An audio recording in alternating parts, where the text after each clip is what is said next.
Every venue has a story. Today we gather round to hear another. Welcome to Behind Our Doors. Travel with us as we navigate behind the scenes of location-based entertainment venue. Brought to you by the LBX Collective, your community to connect, engage, and inspire. Lean in, folks. Some of the best-kept secrets await.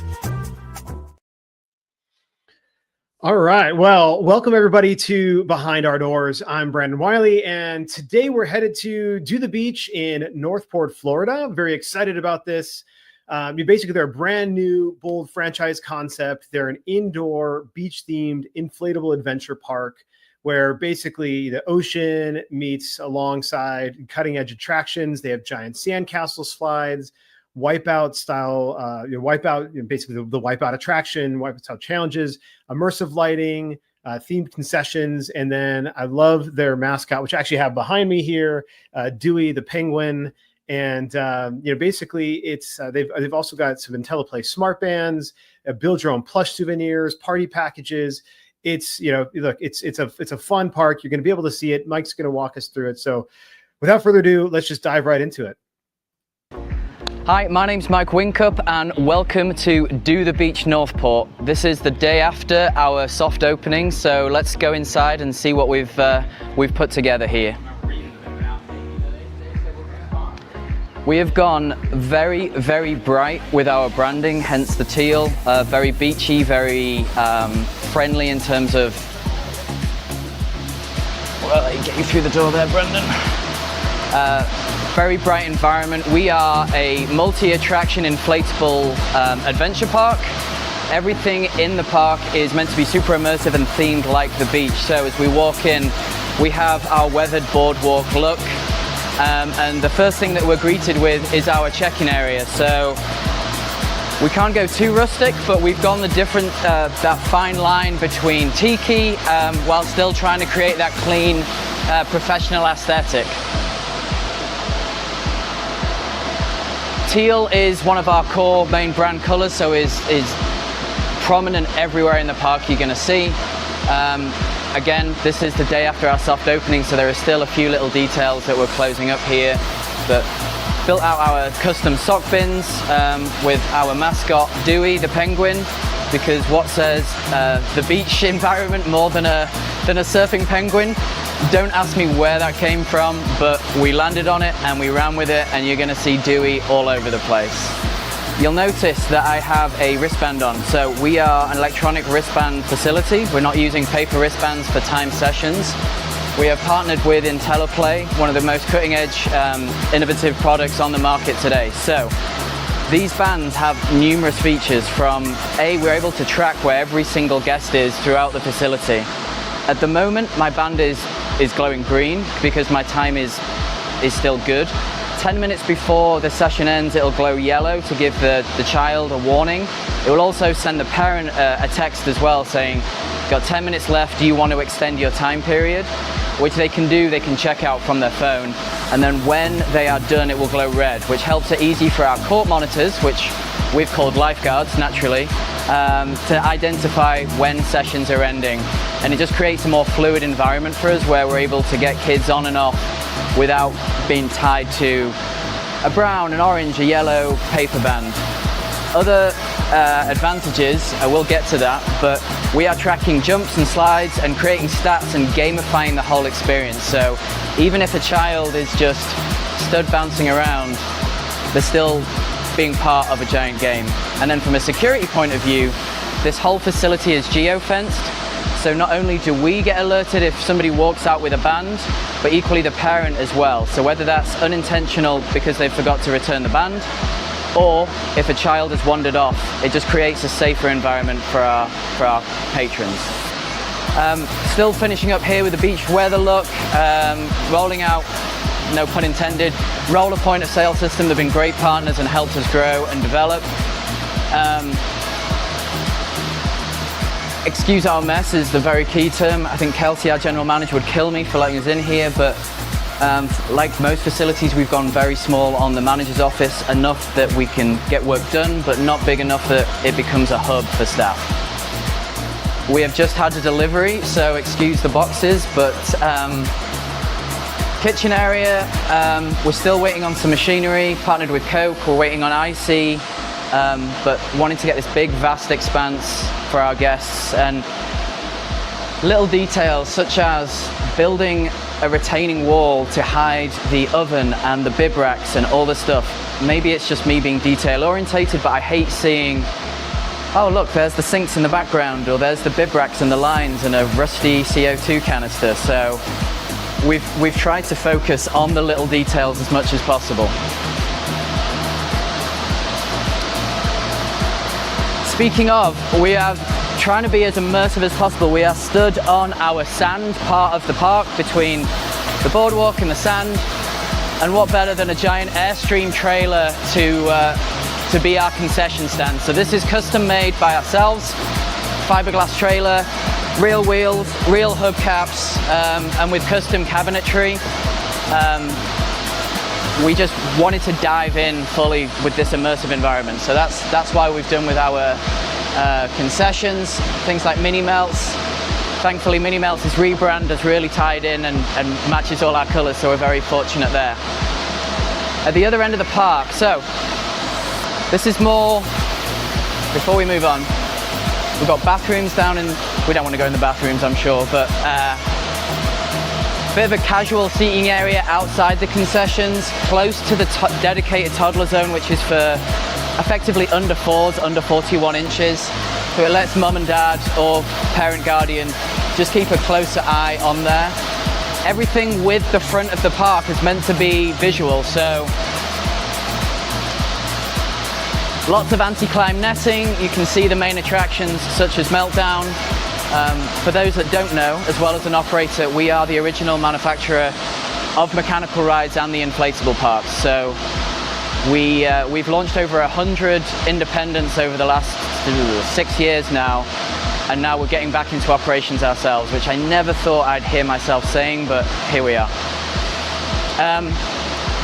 Our scoreboard Jumbotron, that is on 3 sides for our sitting guests, for the kids coming out of the park, and then kids coming from the party rooms. They will measure how many jumps and slides and some other activities. Intelliplay are expanding their functionality every single day. We'll learn about something new. So there's lots of exciting new features coming with that. Hope to talk about this a bit more, but really excited to have this ability. I think it's probably about time that we meet Dewey. So this is Dewey. This is our life-size 4-foot penguin.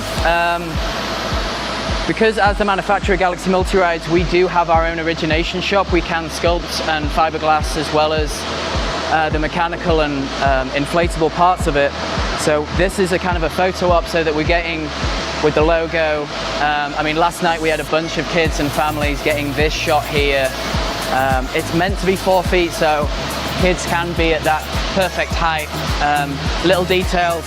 Each location will have its own store branding on there, but we're just waiting on those details.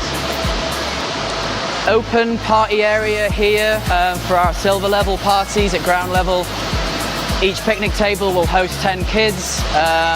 We have parties starting from as little as $174, and we run all the way up to our VIP parties, which is our dedicated party rooms. This one's called the Sandcastle Suite. And again, we're just diving in with the colors and the brightness, trying to just make it a fun, airy environment. Enough space for 20 kids in here, but still enough space for parents that want to take those pictures, that want to be in. The amount of birthday party rooms that I've been in different facilities where they're either far too vast or just far too cramped. So we were trying to find that really kind of sweet spot, that Goldilocks kind of thing. So I think we've found it, but the proof is in the pudding, so we'll find out on that. To be finished, again, we're still opening. So this is the Dewey factory. We have our own custom skins of Dewey. We can pull up his sunglasses, and this is the kind of the Build-A-Bear model where kids can and fill up their own toy, their own souvenir to take home. So that's Dewey, but then we do have some other friends as well. So we do have a turtle, is a bit sad and a bit skinny at the moment. And we do have a walrus with some other friends coming soon. So this whole area is going to be built out, and it's just a nice little add-on. You know, $20, $25 for a plush toy. It's just that extra revenue stream that we can bring in. Before we get into the fun, let's head upstairs.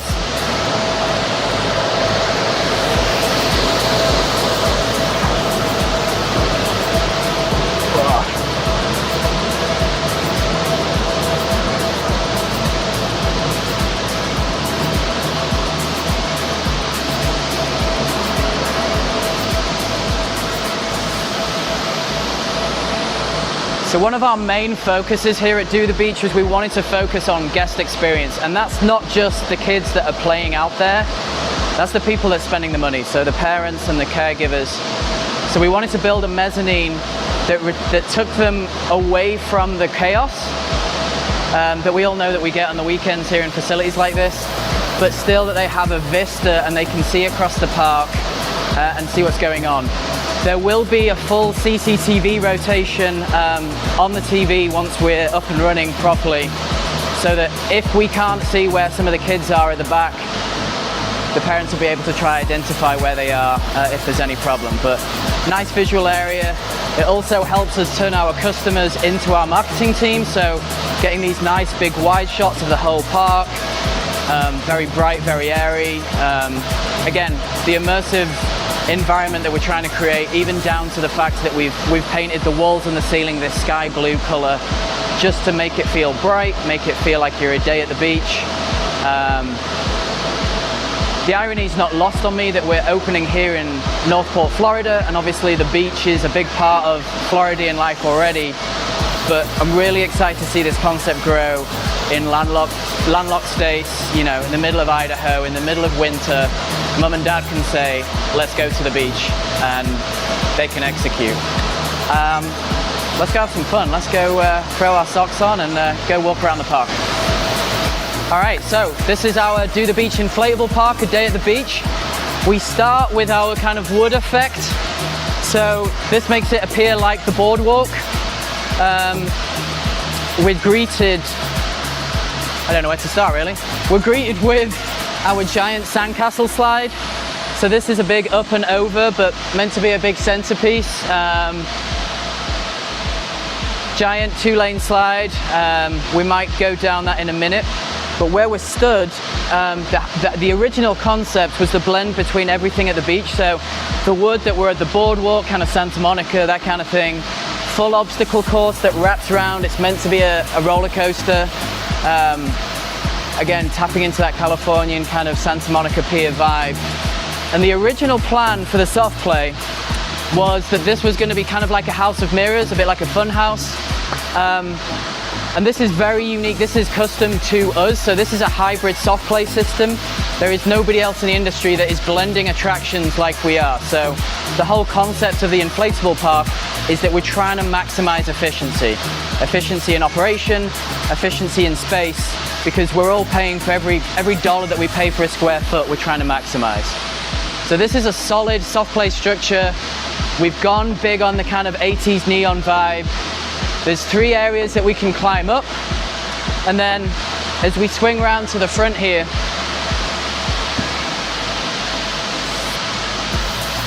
we have this just phenomenal looking LED slide, 4 lanes, and getting those shots of the kids coming down together. So mum and dad or whoever, or for kids just chilling out, we've got these giant sofas that we can chill out and just hang out. You could probably get 3 or 4 kids on here. They go back to back. There's another one there. So yeah, trying to be bright, trying to tap into those teals and yellows and pinks, while also trying to tap in to the ocean. So the floor changes from wood to the actual ocean. So we've got more of this teal marble. Giant attractions like the shark, which doesn't really do anything apart from kids just like to climb through, get those photographs. And then we thought, well, how can we mix up the attractions and make a difference? So we've taken one of our most popular attractions, which is our Ninja Wall, and we've combined it with one of the other attractions that we make, which is this pirate ship obstacle course. And what came out of it was our Ninja Wall being attacked by a giant octopus. So we have 3 lanes, a 7, a 9 and an 11 foot. So the kids will run up and they'll be able to grip and to pull themselves up. I did say kids, and I'm definitely not a kid anymore. So they'll climb up, and then there is a slide that will put them back down here. So everything that we're trying to do super visually. All right, as we exit out of the pirate ship,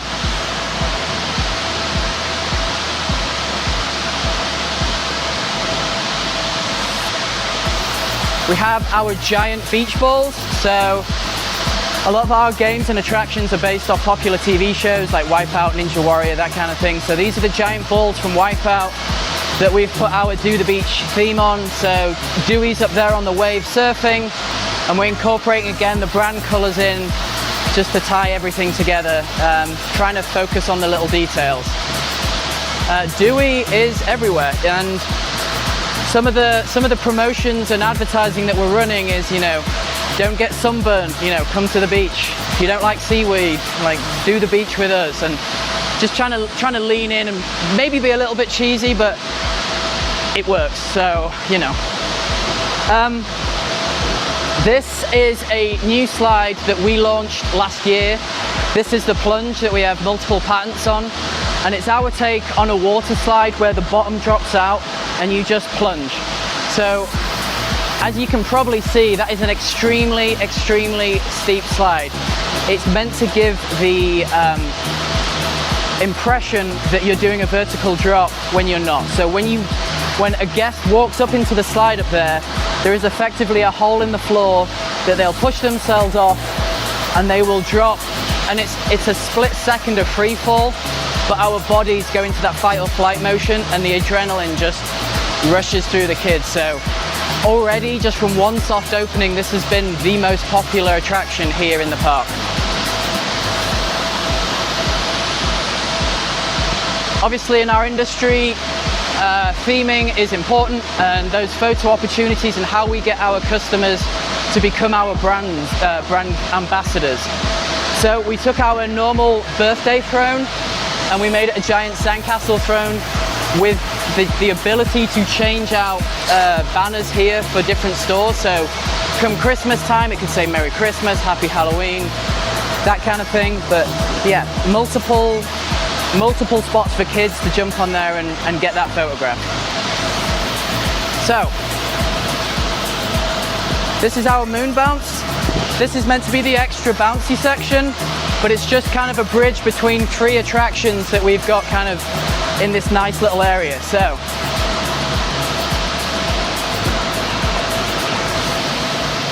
we have integrated one of our Galaxy air courts into the park where we'll be doing basketball, soccer and volleyball. Full-size regulation hoop nets, and for anybody that hasn't ever been on an air court, it's enough that you can still get good bounce, but still firm enough that you can bounce a basketball. So this apparently last night was extremely popular, and the inflatable surround is something new that we brought out this year, yeah, 2025.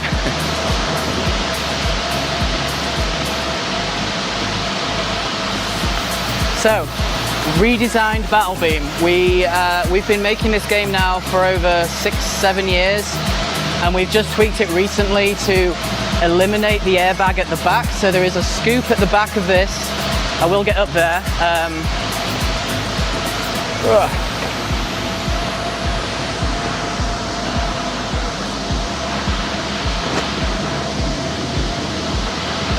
So kids will balance up here, they'll joust, and then if they fall, there's a full airbag. So with an inflatable park, one of the big things that people ask is like how quickly this must take so many blowers and this must take so long to blow up. it actually takes longer to deflate. So this will take between 3 and 4 minutes. I haven't fully timed it yet, but I will get to that. So this will be 3 or 4 minutes from totally flat to fully inflated. And then what we're seeing here now is a state of it, just the air going out and losing it there. So this will take about, to be fully deflated and flat, around about 20 minutes, full turnaround.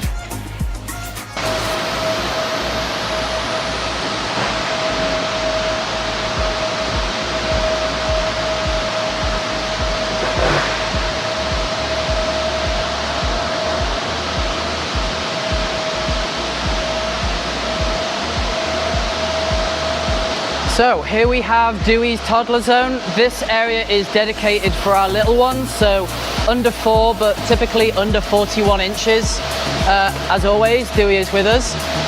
Tiki themed, and then in here is a safe space for the little ones so they don't get bowled over by the bigger kids in the main park. We do have a toddler time from 9 till 11 every morning so that the younger ones can just run free and play out there. But we've got things like a slide, lots of colorful graphics. We have like a ball juggler where the kids have got to try, nope, that's not going well. And maybe take 2 and try, no, not my forte. Pop-ups, lots of like tactile things. We've got air jets coming from certain areas. So just a nice, safe environment where they can still see into the main park, where they feel like they, you know, where they're part of it, and they can see where their brother and sister or their siblings are, and vice versa, but just to keep them safe in here. So we took a quick break and we've activated our normal lights that we run through the day. So we put a lot of time and effort into our lighting package, where throughout the session hour, it will go through a sunrise, a daytime, a sunset, and then some glow elements into a darker environment, such as what we just experienced right there. We'll notice that, I don't know if it's picking up on camera, but we do have this waterfall effect and some other water effects throughout the park. One of our signature pieces is the Meltdown. So this is a 6-player mechanical sweeper that's probably commonly known as Wipeout, but this has been this was brought to the market originally by us as the manufacturer Galaxy in 2012. There's just shy of 1,000 of these units operating in party rental and in location-based entertainment facilities. So super proud of that as a product.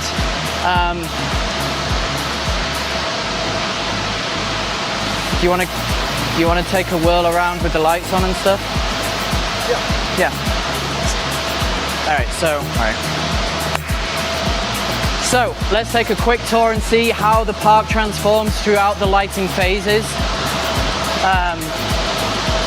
At the moment, there's certain phases where I've got those rich oranges, those rich bright lights in the sandy colors to accentuate those sand and those kind of sunset vibes.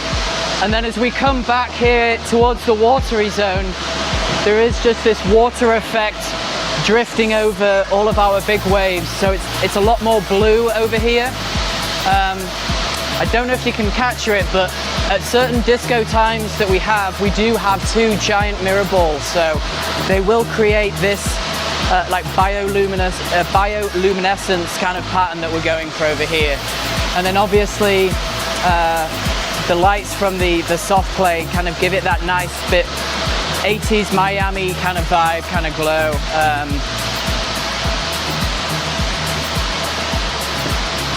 Unintended consequences, the giant big ass fans that we've got to cool down our guests, they add a slight strobe effect back here, which has been kind of nice. It's been a nice kind of accidental thing. And then you may have noticed there's some of these chunkier palm trees around the park. So this is where we hide the support columns for the roof. So there is absolutely 0 chance of any entrapment. These are integral with the floor. So it's part of what we're trying to do with this immersive environment, that you don't even realize that we're in a former grocery store. We have totally transformed the space, and we just want you to come in here. Even as an adult, you know, I'm 40 years old, that sense of nostalgia, you suddenly feel very small, you feel like a kid again. and you feel like what it felt like when you had those birthday parties as a kid in the backyard. But for now, that's thanks for joining us as we toured around Do the Beach. We're super excited to welcome you in. If you want to get in touch, we are at dothebeach.com and across on social media. So thanks for joining us.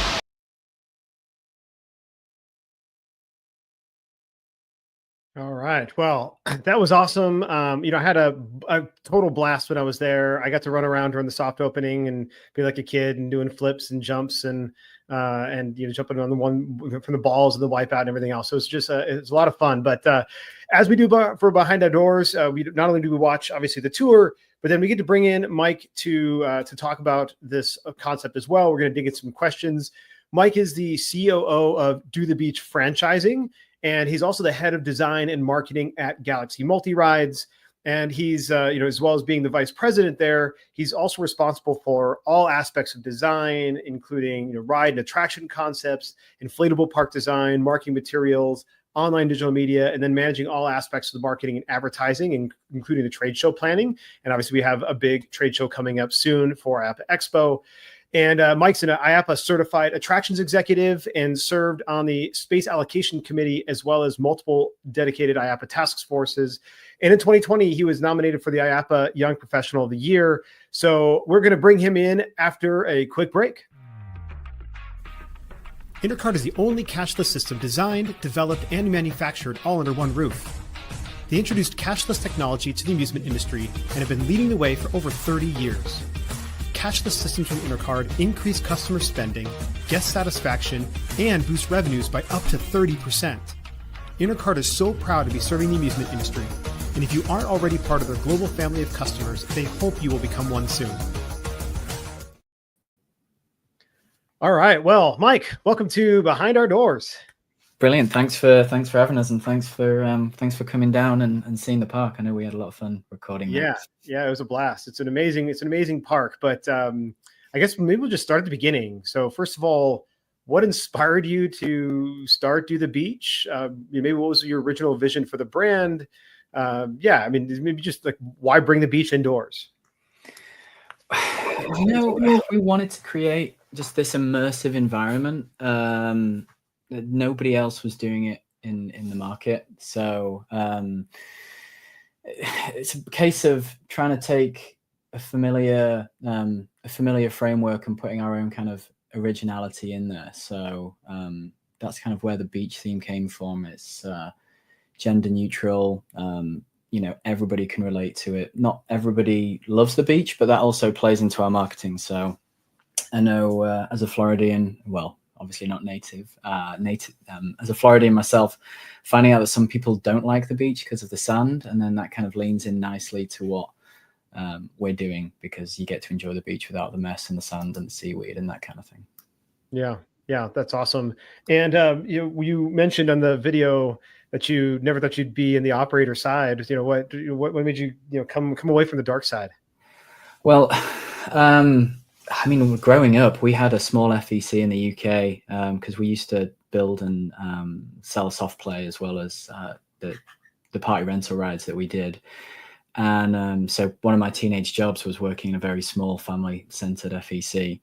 But since developing way over 100 now, independent parks, inflatable parks for Galaxy, seeing our customers grow and develop and seeing how their concepts grew, it just made sense. And we believe in the concept so much that we just had to dive back in and do it ourselves. Yeah. And what actually made you go down the franchising path versus the, okay, we're going to own and operate corporate owned parks, we're going to build X number, versus going the franchising route? Yeah, that's a great question. I mean, I feel like we've kind of had those corporate parks, even though they're not ours, with our independence and the wealth of experience, both from a manufacturing and we've had a lot of operational experience, but it's just incredible how our Galaxy customers have shared their stories and in some cases their revenues and numbers with them. And having been, it's crazy to say at 40 years old, a veteran of the industry, right? But having basically grown up in the attractions industry, some of the connections that we had, it's just a case of opportunities presenting themselves. So we're incredibly fortunate to have Kurt Scalarup and the team that brought Altitude to the market back. I don't want to expose Kurt's age at this point, but over a decade ago, and they were looking to see, you know, they wanted to get involved with the inflatable parks and how could they help. And we kind of pitched them what we were thinking and where we were going, and it just made sense to kind of roll it as a franchise straight from the off. Extremely proud that before we even opened our doors this past weekend, we've already got 3 signed franchisees before, you know, even having a location open, which is extremely rare in the franchise space, and just goes to show the strength, what we believe the strength of the concept and where we're going with it. Yeah. Well, and to that end, you know, what was the insight, or, you know, when did you determine that like the market needed a place like Do the Beach? Yeah, we've been working on the operational the franchise model since late 2019. It became quickly apparent with the independents, even when we were in single-digit numbers of independent parks, that how much we believed in the concept and how well they were doing, and we just thought we could roll out this concept that took the same framework that trampoline parks and other time-based location entertainment places have used, but make it more efficient, a lower cost to entry. And we just thought we had a recipe for success. And this could have been a very different conversation, because we got very, very close to signing a lease in February 2020, just before the pandemic hit us. And that fell through. And then we got very, very advanced talks for a second location. And then Hurricane Ian came through Florida and literally took the roof off the building. So things happen for a reason. And those were semi-generic concepts, so there wasn't a strong theming element to it. And that always, you know, as a designer, pulled at me a little bit. And I thought, you know, we need to kind of lean in and be something different instead of just recreating in a different format what's already out there. And once we decided to go all in on a theme, we landed on the beach. So that's where we're at. Yeah. Yeah. One of the trends that we talk about often on, you know, our LBX shows is just the immersion and the theming aspect of location-based entertainment and where it's going. And I think, you know, obviously we saw in the video, you executed on the theme really well. And it does feel like you're, you know, in a beach environment when you're there. So I think it was done well. You know, what are some of the challenges that you faced when launching this first location? You know, it's one thing when you're going to your second and third and fourth, and there's different challenges with scale, a little bit different with franchising. But this is your first time launching this. So like, what were some of the challenges you had to overcome? I think it's that kind of disconnect between getting our message across that we're not an inexperienced operator. I know people think, well, you know, when we were applying even for the lease, it's very rare that a landlord would take the chance on you being such a new concept. So using the history of what we've done with Galaxy, and even then leaning even on Kurt's experience and leveraging his former parks as kind of, look, we're not newbies to this space. That was an initial challenge that we got over relatively quickly. From a creative point, pre-marketing the park, you know, we get into these little bubbles where me and you or anybody in the industry can talk and have a good understanding of what a location is and what they're trying to do. But when you call Do the Beach in Florida, people were thinking we're a giant swimwear outlet, you know, selling, you know, surf, you know, buckets and spades and surfboards and things like that. So not having, and it was an intentional decision by myself not to recolor grade or use existing footage from some of our independent parks to promote and explain what we are. We just lent into it in a way that we teased our local audience. So there was, you know, that little bit of mystery actually helped us with the marketing. It held us back in terms of pre-sales to a point, but we've more than made up for that as soon as people understood what we were. So I think that was a big challenge. Something probably the largest challenge of this whole project was early on And again, it's people not understanding what we are and what we do, and that includes the fire marshal. So with all the independent parks that we've done around the world, I've never not once had an issue with any fire marshal. And of course, it had to be on our own park. So we got classified as one of those giant inflatable tent arenas, that might put sports fields in. And they require quite a significant backup generator, obviously, in case of power outage, so that the whole building doesn't collapse on people.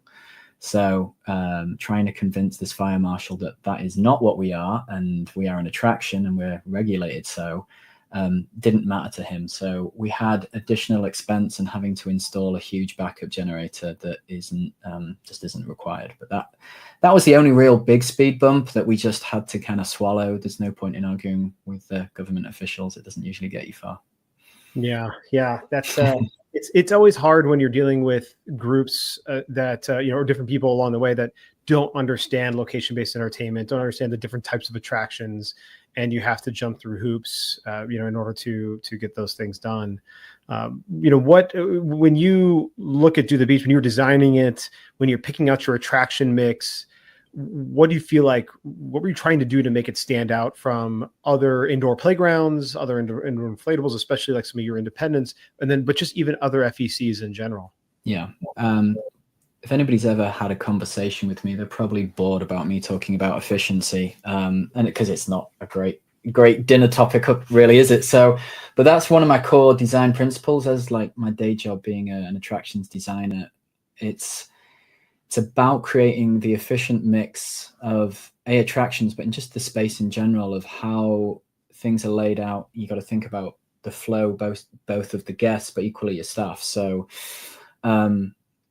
we designed our check-in area to flow directly into our concessions area so that during off-peak times, the staff can move seamlessly within 3 to 5 seconds between the two areas.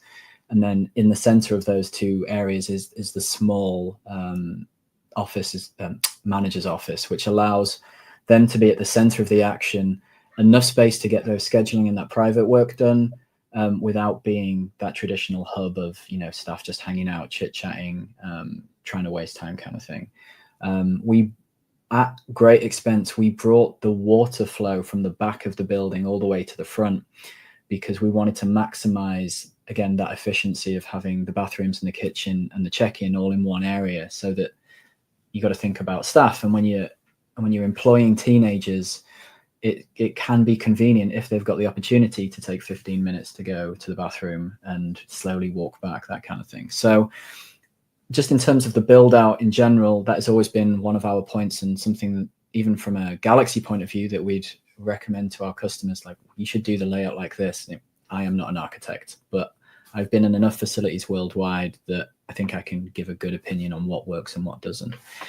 And then that flows into the actual attractions. And, we are the manufacturer of the inflatable parks, of the air courts and the mechanical attractions. So we have great control over the attractions in general. And what we're trying to do is create these super efficient spaces that are centered around the customer flow. So when I'm designing a park, I have in mind how kids and adults, some big kids, are going to move around the park and how we can maximize their enjoyment. It doesn't sound very sexy, does it? Maximize their enjoyment through efficiency. But yeah, if I can take that out of the equation, then and it becomes seamless for the guest, and increasing that guest experience. Yeah, absolutely. And I think one of the things I enjoyed, even just doing the attractions myself, when we talk about the attraction mix, was that everything felt unique. Each experience, I didn't ever feel like I was, every slide was a little bit different. I think you have 4 slides. I didn't do the soft play slide because I couldn't get myself up in there. But I think you had 4 slides, and you get the plunge, and then a couple of others tied into the ninja course and stuff. So anyway, I think that it was just a really good, solid mix of attractions, and felt like the flow was really good as well. And I had, there's more than enough space for me to go and do, slide and roll around and everything else, like I was doing like a little kid. So little details that get often overlooked is the balance between line of sight and hiding stuff, so that kids, we label ourselves as an adventure park, and I think most people that would watch that and would want to immediately class us as an inflatable park, which yes we are, but because of the blend of attractions with the soft play built in and the mechanicals and the air court, and we have some future developments that we're trying to create this one immersive environment, having the kids being able to go, oh well, what's around there in that back corner, or how do I get to that area? It seems like it's hidden away and they're doing something they shouldn't, but it's very much through design. And we know, certainly with our CCTV cameras and where staff are taught to stand and look, we've got this great scope of where guests are. But to a child, we got to put ourselves down to that 4.5 foot, kind of 4 foot eye level. And to them, the scale is bigger, and the line of sights and blocking just creates that sense of mystery and adventure, which I think is key in one of my design principles. Yeah. So we've got to talk about Dewey, your mascot. So first of all, why a mascot? And then what role did he, or just the design or like the infusion of a mascot really play in just building your overall guest experience? Yeah. So this is Dewey. We've got these injection molded statues in these absolutely fabulous gift boxes for our franchisees. To kind of commemorate and sit on their desk as when they join the Do the Beach family. From the very start, I believe that we needed, for the want of a better term, a spokesperson, a different voice, somebody that could connect with a younger audience. We realized that by not being generic or not having those blacks and grays and neons, that we weren't being that edgy. We were never trying to age up and go for those preteens and those teenagers. We know from the attraction mix that any age, including ourselves, will have an absolute blast and have fun. But we knew that the theme itself aged us down, and that was our core market in terms of targeting birthday parties and younger kids. And it just made sense that we had something fun that we could storytell who we are and what we do, and more importantly, why we do it with a mascot. And Dewey came along, well, first off, as a penguin. I don't know if these will ever see the light of day, but some of my early concept designs was a surfing banana. Don't ask me why, just I guess it's easier to draw. And those developed. Originally, I will give credit to Robin, who, for those that don't know, is my father, who I'm partners with in the business, suggested a penguin. And my response was, well, how often do you see penguins at the beach? And my dad, in his late 60s, he's not very social media savvy, but he is occasionally on Twitter, or X, or whatever we're calling it, and sent me a post of literally 40, 50 penguins rushing the beach in like Argentina or something. Yeah. Within hours of me saying that. So it was kind of baked in from that session. And then Dewey, the name came from, we wanted to call the park the beach, but the patent office, USPTO, it's obviously too generic. We can't have copyright on the term the beach. So we needed to put a little word in before. So if anyone sees our logo, the word do is extremely small in the logo by design. And that's where Dewey's name from. It's like, my name's Dewey, but you can call me Do. And it's Do the Beach. And it's that simple. It doesn't really make sense, but people have latched on and they absolutely love him.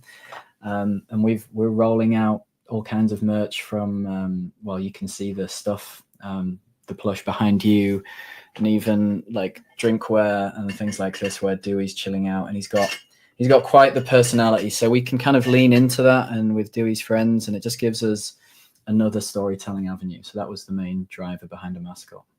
Yeah. Yeah. Awesome. So, when we think about the expansion, right? So, where you're going, how do you plan to evaluate a new market or location, or, and it's a little bit different because you're franchising it, but at the same time, you want to make sure your franchisee is going to be successful based on where they want to put this location. And so what are you thinking? Like, what are some of the things that you look at when you're evaluating the next location? Yeah, to avoid the kind of generic, boring answer that, everyone's looking at demographics and the finances and the makeup of the area. We're in a really unique position compared to other concepts on the market, that we can get into those really difficult spaces and produce the same or at least the same feel of park in vastly different spaces. So our next franchise location, I won't disclose where yet. They are looking at a very, Joanne Fabrics has just gone out of business. So there's all these properties that are around that 12 to 18,000 square foot mark that have lower ceilings. And because we're the manufacturer, we're able to tailor the attraction mix to a building versus straight off, discounting it, saying that won't work because the ceiling's too low. We can adapt slides and attractions to those areas. So, and not just in terms of heights and kind of strange building shapes, if they've got angles or curves or the weird dead spaces in the corner, it's that efficiency drive that we can maximize the profitability from even difficult buildings. And those difficult buildings are usually a lower cost as well for the tenant, which is our franchisees. So we look at those kind of opportunities. We would never have an issue being next door to one of the big players, so an Urban Air or a trampoline park of that nature, because we do offer a wildly different attraction mix and it's a different experience. We're not trying to just get you in there, just sell you the time. We're trying to sell you the whole immersive experience and have that kind of escapism. I know that sounds a little bit cheesy, but we can all be idealistic, right? Yeah, no, I mean, it makes a lot of sense. When you think about marketing and getting the word out there, right? For this location, your next location, and it's early days, right? So, but like, what are you seeing is working best for driving foot traffic? I know you just started doing some birthday party bookings. That hasn't wrapped up a whole lot yet, but are you doing anything innovative with memberships or loyalty programs, or planning to do some seasonal promotions? We're coming up into obviously a number of different seasons. Yeah, absolutely. I mean, as I mentioned earlier, the challenges of pre-marketing when somebody didn't know what we were. We had a absolute phenomenal success with pre-waiver signings. So we incentivized our local community to sign the waiver to earn an extra additional 30 minutes to whatever jump pass that they were gonna acquire. And what we get from that through our point of sale through Roller, not only is the parents' details, email, phone, all the normal stuff, but obviously the children's date of birth and things like that. So it allowed us to pre-market birthday parties, memberships, everything through automated marketing platform that spoke with Roller. So we were pulling data directly into our automated marketing system. So straight away, even if one of my team didn't have to manually go and search for when kids are going to have birthdays in the next 45 days. They just got dropped into an automated flow and they got targeted that way. In terms of programs, the main one, and it's plastered all over the windows outside, is become a beach club member. So our membership program for an extra $1. So our membership is $1 more than the past. So at $19.99 for an hour's jump session, for $21, you could jump all month. And we'd say, and I know this is an industry thing, so I think most people resonate with this. It's easy for the teenage staff to go, oh, really casually, for an extra $1, you could make this a membership and you could come back all month. It's not really an extra $1 because it's a minimum of 3 terms, so it's an extra $52. But I mean, that's the take of that has been extremely popular, and just because of its simplicity. Yeah. And I'm a big advocate, and I think you learned this from, you've heard from me before, that we don't devalue our jump passes. So I'm a strong believer that memberships should be within touching distance of an actual jump pass, instead of going the opposite way and, memberships for $5, and you just devalue your whole product immediately. So that's kind of one of the core things that we've done with memberships. And then birthday parties, we've just focused on value. There's that tipping point between trying to be super profitable without gouging your customers. So we have birthday parties starting as little as $174. Our food options are really affordable, and drinks as well, because it's better getting a smaller percentage of more than, who wants to pay $4 for a bottle of water kind of thing. So we just try give our customers and treat them with respect and give them as much value as possible. Yeah. So when you think forward to the next 5 to 10 years, how do you envision the brand evolving? And this is maybe a two-part question, because I'm also curious to understand what trends you're paying attention to in the FEC LBE industry, and how are you applying it or plan to apply it to Do the Beach, again, like in the next 5 to 10 years? Scalability is probably the buzzword with us within, and I think anyone could really see that because of our ability to get into smaller spaces, all the way up to even bigger spaces than what we've just opened. It gives us such a unique opportunity for such rapid growth. And because we are such a lower entry point in terms of getting into the market, so we can use Northport, which you've just seen there. That's a 21,000 square foot building. If we were to kit that out today with a modern trampoline park, we're easily looking 3, 4, if not 5 million, depending on your attraction mix. And we've done it for just over $1 million. So, and the market's the same. The revenues are comparable, depending, obviously it depends on everyone's market. So you're taking the same money for a lot, lower investment, and running costs are a lot more efficient as well. But the scalability we have, it's a bit early to talk about these, but we do have plans for kind of Do the Beach spin-off location. So it doesn't always have to be this attraction mix, but we would still lean in with the theming and the branding. If there was opportunities for really small locations, why wouldn't we do a Do the Beach arcade in a mall somewhere, something simple. It's not, obviously the revenue model isn't the same as its siblings, if we want to call it that, in terms of its other parks, but we've got plans to rapidly expand and get that store count up into big triple digits is the plan for sure. Yeah, awesome. So last couple of questions here. What advice would you give to new or aspiring FEC operators who are just getting started? I mean, obviously, whether they're getting started with Do the Beach, as a franchise, or just as some other concept. Yeah, I would, and this may sound obvious, but just embrace your local community, because whatever you give to them, you will get back tenfold. I mean, I have been flabbergasted with the response that we've had from our local community. Even though we are a franchise and we plan to be a big national franchise, we have focused on the locality of who we are and what we're trying to do. The area that we've opened up in is an underserved area, but even if you have major competitors, be the difference in your area. Be that local entrepreneur that's speaking to schools and churches and medical facilities and getting the word out that way. I've been just blown away. One of the things that we did to keep people engaged is people love the irony that this is behind our doors, right? People love to see behind the scenes and what actually happened. So we have so much footage and content from bare bones building all the way through to finishing. And throughout the process, we did extensive Facebook Lives that just engaged in the community, to the point that during opening day, I had parents, I was trying to get out the way of people's photographs, and they're like, no, they've seen you on Facebook Live for months. They want, you're like a local celebrity now.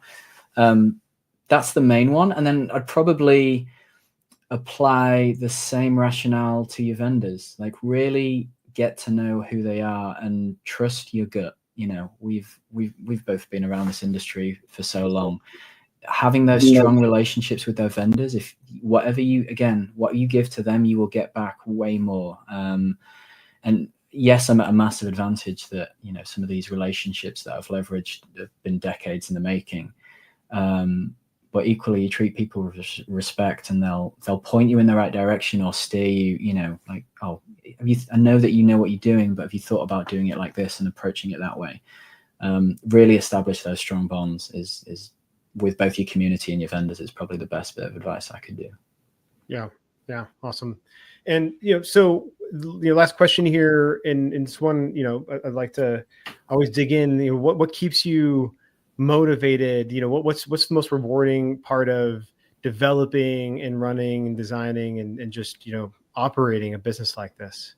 Yeah, I'm glad this is the last question, because last time I told this story, I burst into tears. I've spoken about this before in other media pieces and interviews, and even just speaking to franchisees. But obviously, we're in this business to grow and develop business and to make money and create, careers and lives for our families and things. But I, as a ride designer, get such a kick out of the fact that we're creating something that is going to live long in the memory of our guests, and that we're creating these experiences that are going to live with them. And there's two that have just happened this past weekend that I saw from my eyes. The first one was our first ever birthday party at Do the Beach, and the kid just being drenched in sweat and so red, but just a massive smile on his face. And that is going to live with, he's part of our history, and those memories are going to live with him. But the one that really kind of got to me is I saw she must have been in her late 60s, 70s, mom, caregiver, and she had an adult son with her, probably about our age, that had learning difficulties. And the look on his face of the excitement of him just getting his jump socks, and just the excitement you could see was just spilling out of him. And I'm getting goosebumps right now. And he went off and played, and I was watching him for a little bit, but I also caught his mum sit down, and you could see her just decompress, that she had this time, that he was just doing his thing. And I know that sounds really cheesy, and I don't care if people believe me or not, but that's why I do what we do. And I heard a great saying is that people don't buy what you do, they buy why you do it.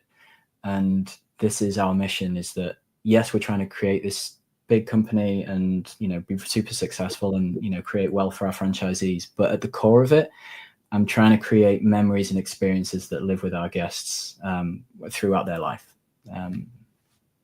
That's it, really. I'm a bit of a romanticist when it comes to stuff like that. Yeah, no, it's absolutely amazing. It's absolutely amazing. Well, I feel like it's a good place to wrap up. And so, Mike, thank you so much for coming on. Thank you so much for giving us a tour of Do the Beach, and congratulations on the opening of your first location, and wish you so much success as you continue to expand and grow. Yeah, I appreciate it, mate. Really do.